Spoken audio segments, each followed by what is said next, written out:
Je te donne les dernières news du conflit russo-ukrainien avec l'appel téléphonique entre Vladimir Poutine et Donald Trump. Alors il faut savoir que Donald Trump avait proposé un cessez-le-feu de 30 jours à Vladimir Poutine. On attendait sa réponse. Et ben figurez-vous que Vladimir Poutine a refusé un cessez-le-feu global, mais a accepté un cessez-le-feu de 30 jours sur les installations énergétiques ukrainiennes.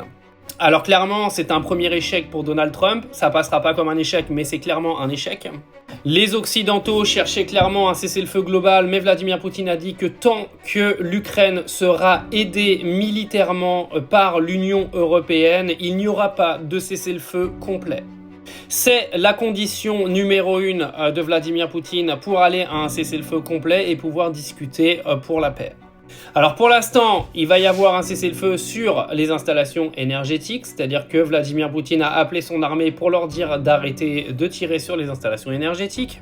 Et que la deuxième étape sera donc d'expliquer à Vladimir Poutine que l'Union européenne arrête de fournir militairement l'armée ukrainienne pour que la Russie accepte un cessez-le-feu global.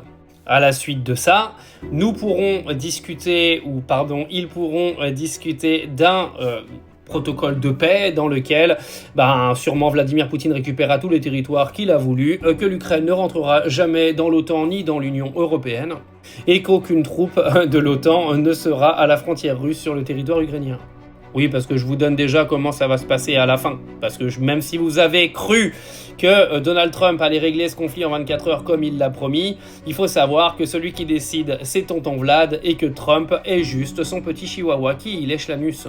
Tout ça n'est que de la politique. Je tiens à rappeler pour beaucoup que la Russie n'a jamais été un copain des Américains et que c'est pas demain la veille que les Russes vont se laisser dicter par les Américains. Donc Donald Trump a mis un petit coup de pied dans la fourmilière en forçant Zelensky à négocier, mais rappelez-vous une chose, les termes, c'est pas Trump qui va les mettre, c'est Poutine.